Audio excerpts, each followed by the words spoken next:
Antum itu sejatinya adalah orang-orang yang beriman yang menjadi penolong sebagian yang lain. Subhanallah. Mendirikan sembahyang, menunaikan zakat. Jadi ada korelasinya. Kalau orang yang mengerjakan yang ma'ruf dan mencegah dari yang munkar, pasti sembahyang, ada sholat itu pasti dikerjakan ya, pasti dikerjakan. Kemudian menunaikan zakat dan mereka taat kepada Allah Subhanahu wa taala dan Rasul. Nah, jadi adinda sekalian, ketika kita menghabiskan waktu, menghabiskan usia kita dalam lingkungan yang kita bina, itu sejatinya adalah bentuk ketaatan kita kepada Allah dan Rasul. Nah, ketika sudah taat, ketika kita sudah melaksanakan, menyuruh mengerjakan yang ma'ruf dan mencegah dari munkar, maka Allah memberikan kepada kita rahmat. Mereka itu diberi rahmat oleh Allah Subhanahu wa taala. Sesungguhnya Allah Maha Perkasa lagi Maha Bijaksana. Jadi ketika ada berdakwah dalam bentuk mengisi di dalam koridor, ya, mengisi dalam koridor ini, Allah akan berikan rahmat. Nah, alangkah indahnya persatuan. Jadi tidak Allah sebutkan Allah akan memberikan BlackBerry, Allah akan memberikan Android, tidak seperti itu. Aku pikir seperti itu. Kalau misalnya ada sayembara, ya, yang sayembara itu memang betul kompetensi kalian. Contoh, di sini dia ada yang jago misal artikel. Jadi setiap hari itu dia bisa membuat 10 artikel per hari, ya, secara konsisten meskipun artikelnya itu sangat sulit mengerti. Tapi hobi, ya. Tiba-tiba ada sebuah sayembara, ada sebuah pengumuman yang isinya perlombaan menulis artikel dengan tema teknologi perkapalan. Oh, sangat dikuasai ya, sangat dikuasai. Hadiahnya 7 juta rupiah, ya, 7 juta rupiah plus baju koko misalnya seperti itu. Ya kan? Kira-kira orang yang sudah terbiasa membuat artikel tadi, orang yang sudah memang hobinya, passionnya di artikel tadi, dengan iming seperti ini, hampir bisa dipastikan akan tergiur. Hampir bisa dipastikan akan ingin memenangkan perlombaan. Itu baru hadiahnya tadi uang 7 juta dan sebuah baju koko. Nah, ini adanya pada rahmat Allah Subhanahu wa taala. Dan dengan rahmat itu jangankan baju koko, jangankan uang 7 juta, jangankan yang lain-lain. Tapi dengan rahmat itulah kita dapat mengarungi kehidupan ini, bisa bahagia di dunia, dan hanya dengan rahmat Allah lah kita bisa masuk surga. Bukan karena amal-amal kita, bukan karena pahala-pahala kita. Tapi setiap orang bisa masuk surga itu adalah karena rahmat Allah. Nah, yang jadi masalah bagaimana cara mendapatkan rahmat Allah ini? Ya tentunya dengan melakukan perbaikan-perbaikan, dengan melakukan amalan-amalan. Yang salah satunya itu tadi jadi mentor.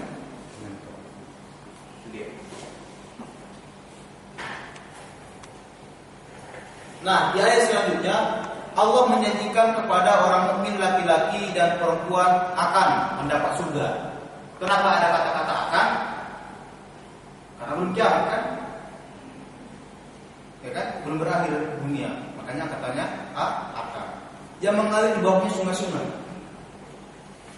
Kekal mereka di dalamnya dan mendapat tempat-tempat yang bagus dari surga.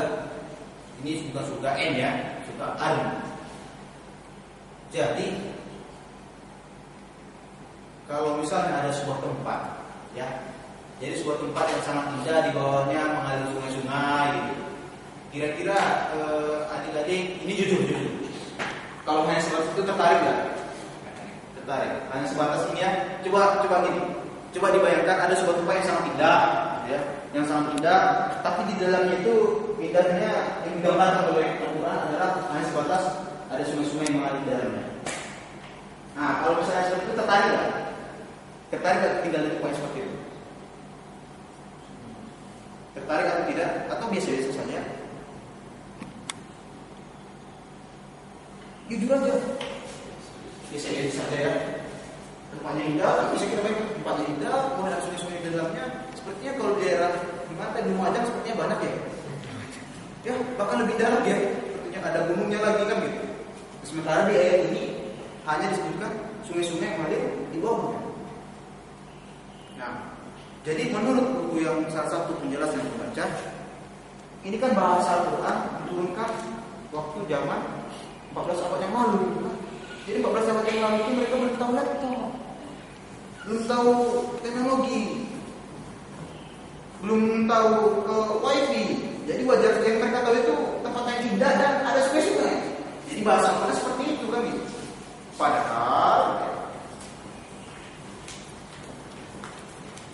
Padahal kenikmatan yang ada di surga itu tidak bisa kita bayangkan. Tapi karena dulunya itu disampaikan kepada orang-orang yang 14 abad lalu seperti kita ini, bahasanya seperti ini. Ya kalau sama orang yang dulu apalagi tinggal di dia di Jazirah Arab ya, yang paling rentang, yang sejauh mata memandang hanya ada gurun pasir, bukan sungai-sungai mengalir di dalamnya. Wah, mereka pasti tertarik. Lagian kan Al-Quran itu kan bukan kumpulan ini ya, bukan kumpulan tulisan ya. Kalau sempat dibuat sama Allah itu, nanti kalian akan mendapatkan di surga nanti karena akan mendapatkan baju-baju yang bagus, kemudian di sana juga ranjang-ranjang yang bagus, kemudian tempat kalian terbuat dari emas, mungkin semua dijelaskan kan gitu. Jadi maksud dari abang terkadang ketika kita membaca ayat, membaca tafsir, membaca terjemahan, terkadang perasaan kita kan biasa ya, surga ini seperti ini. Jadi di cara bikinnya nih agak diperluas. Oke, nah ini dia tadi. Sekedar mengingatkan, manusia yang paling antara kalian adalah yang paling banyak manfaatnya untuk orang lain. Jadi sudah dijawab ya. Nah, mengapa kita harus berdakwah? Karena manusia yang paling baik di antara kalian itu kalau kata Rasul, parameternya, indikatornya adalah siapa yang paling banyak memberikan manfaat. Nah, itu dia. Tetapi ibu pilah sekalian, perlu saya ingatkan, ketika kita memberikan kemanfaatan untuk orang lain, percayalah, kemanfaat itu sejatinya bukan berkurang dari diri kita, tapi itu suatu saat nanti akan kembali ke kita. Abang coba ini mau nanya, kalian banyak kenal sama senior nggak yang dulunya aktif di jadi manajer? Ada kenal? Banyak kenal ya? Banyak. Oke. Nah sekarang abang mau nanya, setelah mereka keluar dari kampus dan istiqomah dengan aktivitasnya, apa yang tergambar dari adik atau apa yang adik ketahui tentang kehidupan mereka? Adakah mereka itu yang sungsahan? Atau malah sebaliknya? Menurut pengamatan saja ya, tidak mesti harus kita tanya, bang, abang hidupnya sekarang nggak perlu ditanya seperti itu ya. Ada nggak yang menurut kalian itu mereka itu hidupannya sengsara, kemudian kemana-mana mukanya ini ya penuh masalah? Tidak ya? Ya. Jadi apapun yang kita berikan untuk orang lain, termasuk tadi kalau kita jadi pemimpin itu waktu kita berikan untuk orang lain kan, itu sejatinya itu kita ya. Suatu saat nanti itu akan kita dapatkan feedbacknya. Contoh, banyak deh para mentor yang dulunya di kampus istiqomah, kemudian setelah mereka tidak di kampus lagi, ketika mengikuti seleksi jadi perusahaan dari mana, lulus tanpa bayar, lulus tanpa tanpa persiapan yang ini. Kira-kira dari mana? Jangan-jangan karena kemanfaatan yang mereka sekolah mereka. Nah, itu. Jadi nggak bakalan bukti. Nah kalau sudah seperti itu, kira-kira aku mau nanya, kalau hari ini kalau kita uang dari kan 10.000 per orang, yakin nggak kemanfaatannya akan dapat beberapa hari yang akan datang, 1 bulan yang akan datang, atau 1 bulan yang akan datang, atau misalnya kita sudah rumah? Harus yakin ya. Tapi apa tidak butuh uang, lihat. Ini bisa satu. Nah ini salah satu hadis lain ini, yang keren itu ini dia. Andai kata orang lain berubah dalam kebaikan melalui perantara tanganmu, ini kata Rasul yang berkata abang ya, niscaya itu lebih baik dari unta merah. Jadi unta merah itu zamannya Rasul adalah kendaraan terbaik. Kalau sekarang ini seperti Mercedes atau Ferrari gitulah. Pada sekali, maka itu lebih baik dari langit dan bumi. langit bumi dan seisinya.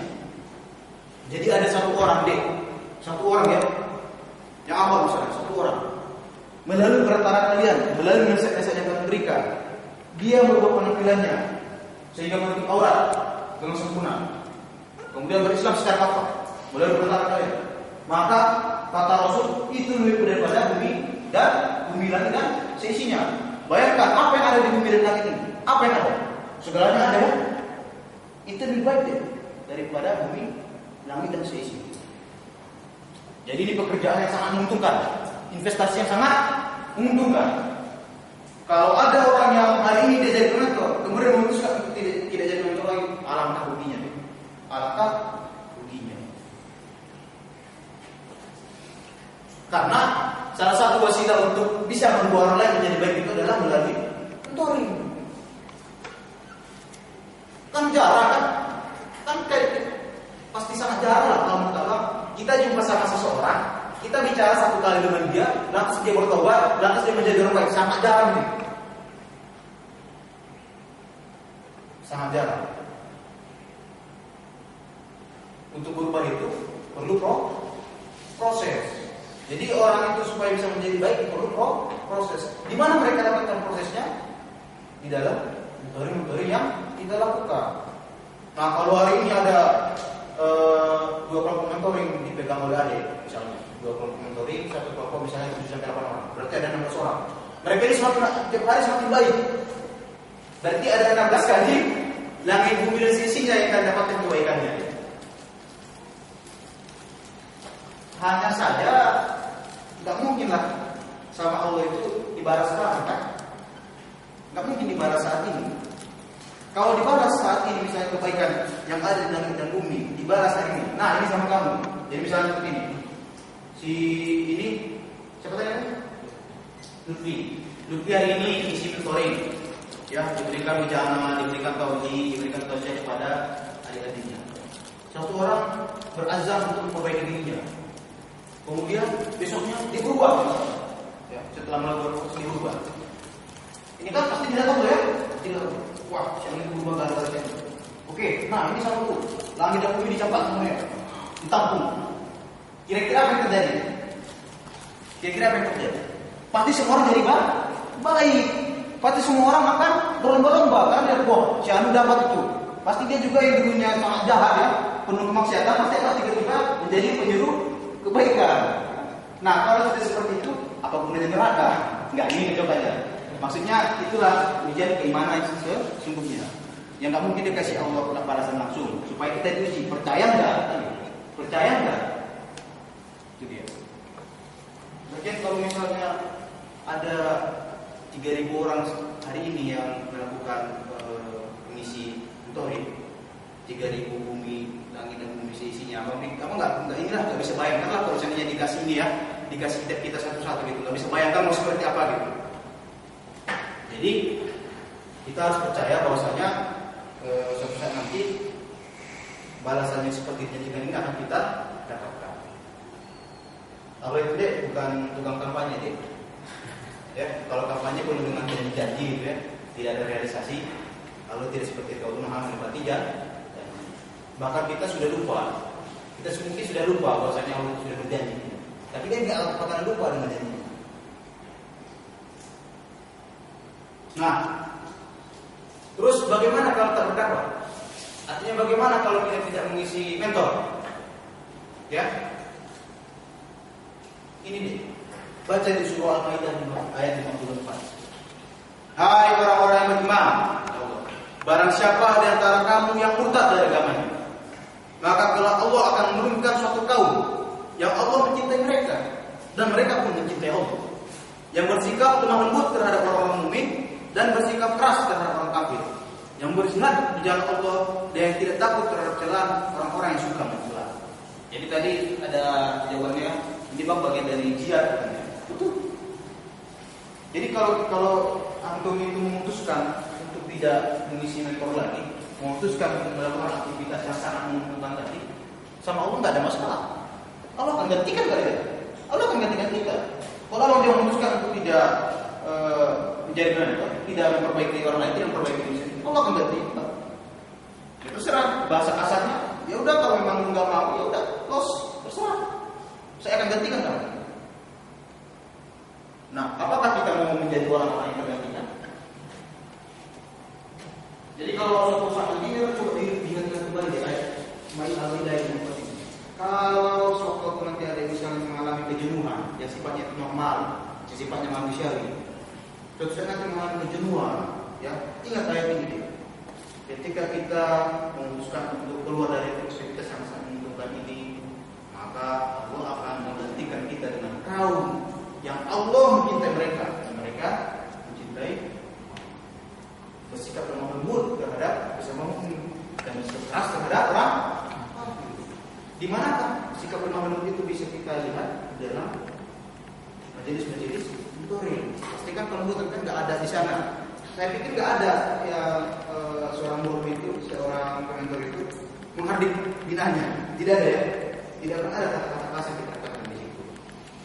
Dan karena kelembutan yang ada di dalam kelompok mentor itu, makanya kita tetap berada di dalam kelompok-kelompok mentoring kita. Jadi setiap orang di sini kan punya murabbi ya, punya pementor ya, punya pementor. Apa yang dirasakan dengan pementor ada di sekalian? Yang kita rasakan adalah lemah lembut betul, lemah lembut menyikapi masalah. Nah, itu dia. Itulah karunia Allah yang diberikannya pada siapa yang dikehendaki, dan Allah Maha Luas pemberiannya dan Maha mengetahui. Jadi, dari kita sekalian, bersyukurlah. Kalian sampaikan, bersyukurlah kita semua dipilih di sini oleh Allah untuk mendapatkan keuntungan yang besar ini. Ada banyak manusia di ITS ini deh. Ada banyak mahasiswa di ITS ini. Tapi kita lah yang terpilih. Kita lah beberapa orang yang terpilih untuk mendapatkan keberuntungan itu.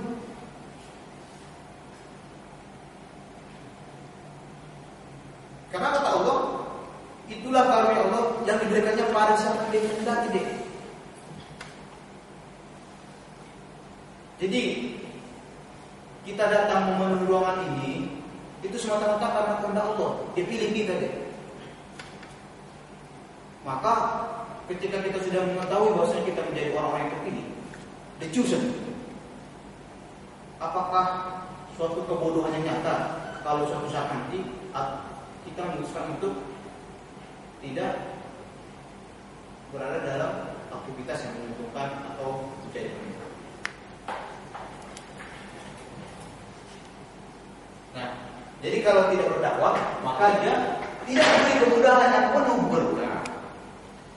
Orang-orang yang tidak berdakwah, ya, tidak diberi kemudahan yang penuh berkah. Artinya seperti apa? Orang yang tidak berdakwah bisa jadi, ya, dia mendapatkan kemudahan-kemudahan. Bisa jadi dia karirnya lancar, keinginannya semua tercapai. Bisa jadi deh orang yang tidak berdakwah. Masalahnya apa kemudahan yang dapatkan itu penuh berkah? Poinnya di situ. Yakinlah tidak. Bisa jadi dapatkan kemudahan ya. Orang yang tidak berdakwah itu bisa jadi dapat kemudahan dalam dunia. Tapi bukan kemudahan yang penuh berkah. Bukan kemudahan yang akan membawa dia ke dalam surga. Untuk apa? Nah, di dalam surat Al-Baqarah ayat 2-3, Allah katakan, barang siapa bertakwa kepada Allah, barang siapa bertakwa kepada Allah. Jadi takwa itu kata umum ya, general. Turunannya termasuk tadi mendirikan sholat, membayar zakat, berpuasa, menyeru kepada yang baik, mencegah kepada yang mungkar. Itulah derivat dari takwa. Jadi barang siapa bertakwa kepada Allah, niscaya Dia akan mengadakan baginya jalan keluar. Orang yang bertakwa ketika ada musibah, ketika ada cobaan, ketika ada ujian, maka Allah menggaransi ini bukan kata Allah, ini sekali lagi bukan kata Allah. Kalau kata Allah kalian gak usah percaya. Kenapa kalian gak usah percaya? Karena kalau kalian percaya deh, bertambah rukun iman kalian menjadi 7 butir gitu ya. Rukun iman yang ke-7 percaya pada Bang Bobo ya, Bang gak menginginkan itu. Jadi kalau memang gak usah percaya ya, karena rukun iman dari sejak zaman Nabi Muhammad sampai sekarang itu tetap ya. Jadi kata Allah deh, Barang siapa bertakwa kepada Allah, niscaya dia akan mengadakan baginya jalan keluar. Skripsinya susah, jumpai doping susah. Pak lagi di mana Pak? Australia. Besoknya dia ke Amerika gitu. Besoknya lagi ke Singapura gitu. Jadi pas ketika dia makan masih di Australia, minum kopi sudah di Amerika, dan menularkan apa yang dia makan dan minum itu sudah di Singapura. Jadi kamu jumpanya lagi, kamu bimbingan seperti itu.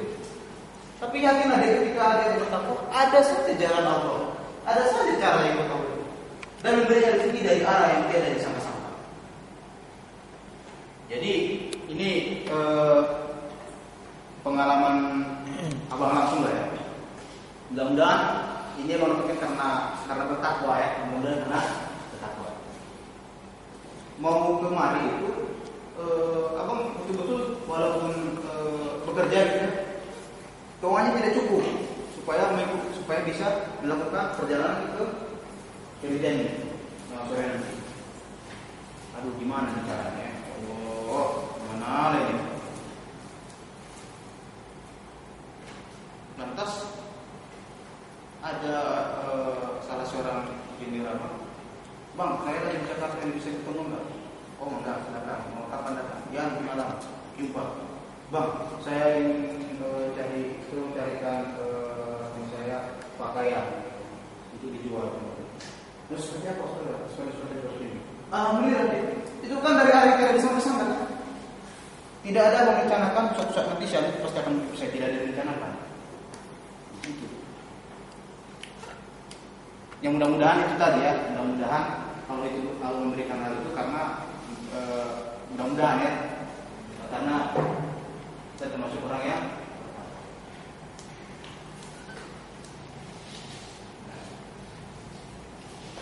rezeki dari arah yang tidak disangka-sangka itu lebih nikmat daripada rezeki yang dari arah yang disangka-sangka. Ya, rezeki dari arah yang tidak disangka-sangka itu jauh lebih nikmat daripada rezeki yang dari arah yang disangka-sangka. Contoh rezeki dari arah yang disangka-sangka, setiap bulan orang tua pasti kirim ya.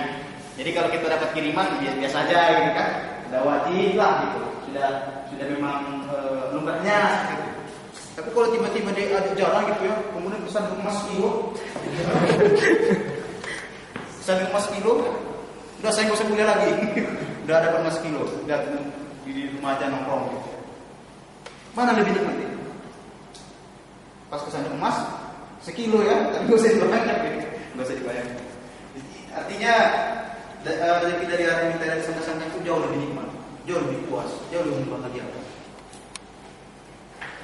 Nanti deh kalau misalnya kalian pernah merasakan seperti itu, akan terasa di hati.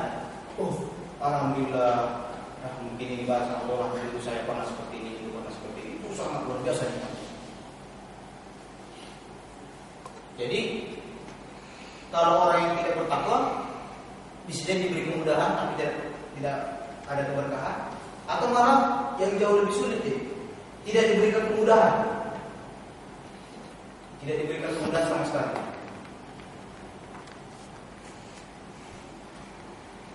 Nah, oke. Jadi seperti ini. Tadi kan ceritanya ketika kalian bertakwa, ketika kita menjadi mentor itu, apa sih alasannya? Ya tadi ingin memperbaiki diri, ingin memperbaiki orang lain, ingin menyampaikan kebaikan ya. Kemudian ingin mendapatkan amal jariah, itu tadi alasannya. Nah, adik-adik sekalian, kita semua di sini harus kita paham bersama bahwasanya mentoring itu adalah gerakan untuk merubah dunia. Jadi apa yang adik-adik lakukan selama ini itu adalah langkah kecil untuk mengubah dunia. Jadi ini bukan retorika. Melihat fenomena yang terjadi saat sekarang ini, melihat pola pendidikan yang ada sekarang ini, melihat masalah umat yang ada sekarang ini, maka solusi yang paling mumpuni menurut Abang adalah dengan mengadakan pembinaan yang disebut dengan story. paling efektif kalau kita lakukan. Jadi kalau bicara tentang mengubah sejarah, mengubah dunia, mengubah peradaban, itu dimulai dari kelompok-kelompok yang kalian bina. Jadi jangan main-main. Jangan pernah menganggap sepele dengan apa yang kalian lakukan. Itu pekerjaan orang besar deh. Kalian datang hari Jumat ke musola, jumpai adik-adik, bercengkrama, kemudian membahas materi, lalu menanyakan kabar mereka, nasihat itu mereka menjadi baik, itu adalah pekerjaan luar biasa, pekerjaan orang besar. Jangan sepele, jangan anggap, karena Rasulullah pun ketika menegakkan Islam di zamannya itu melalui gerakan-gerakan touring tadi. Apa yang kalian lakukan adalah apa yang sudah dilakukan oleh Rasulullah. Jadi berbahagia nih. Ya. Nah, apa target besar dari gerakan mentoring? Apa target besar dari dakwah yang kita lakukan? Ini dia. Kita bagi dengan dua. Hari ini adik-adik sekalian sedang berada di kampus, melakukan pembinaan di kampus. Tujuan kita adalah terwujudnya masyarakat kampus atau sivitas akademika yang berislam secara hafal. Jadi sivitas akademika itu siapa saja? Pihak dosen, mahasiswa, staf akademik, staf di kantor, sampai nanti security-nya kalau ada, sampai itu pengamal itu semua, yang office boy, cleaning service, itu semua bisa berislam secara hafal. Itu tujuannya deh. Jadi kalian harus punya ini, harus punya impian, harus punya cita-cita. ITS ini pada suatu saat harus menjalankan Islam secara kafah.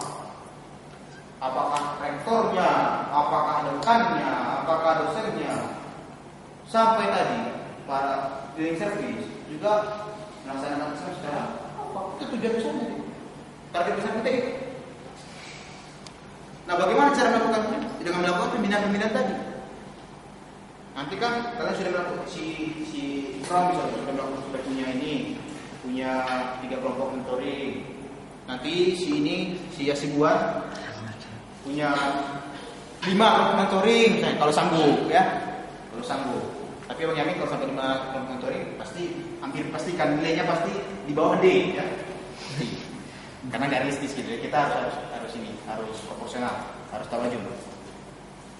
Nah, ketika setiap orang punya 3 kelompok mentoring, yang 3 kelompok mentoring nanti punya lagi kelompok mentoringnya. Ya. Nanti lama-kelamaan sebagai sebuah proses di ITS ini akan terbentuk masyarakat yang Islami. Tanpa kita harus ada konferensi lah atau harus buat bom lah segala macam. Ini kan langkah cerdas. Kemudian apa targetnya pasca kampus? Di luar ketika kalian sudah di luar kampus, targetnya adalah terwujudnya masyarakat madani dengan Islam sebagai sokoguru dunia. Jadi adik-adik sekalian, 2 pilar sekalian, tujuan dari 7 orang yang kalian bina dalam satu kelompok itu, 5 orang yang kalian bina dalam sebuah kelompok itu, tujuannya itu adalah untuk mewujudkan masyarakat madani dunia dengan Islam sebagai pokoknya, dengan Islam sebagai landasan ideologinya. Jadi bukan masyarakat madani seperti yang digambar-gambarkan dari barat, yang mereka sebut dengan civil society, bukan itu. Tapi masyarakat madani yang kita harapkan nanti adalah masyarakat madani yang pernah diciptakan oleh Rasulullah dahulu. Itu yang kita inginkan. Itu yang kita harapkan, dan itu yang kita wujudkan. Dan sudah menjadi janji Allah, sudah menjadi nubuat Rasulullah, bahwasanya di akhir zaman kelak Islam itu akan tegak kembali.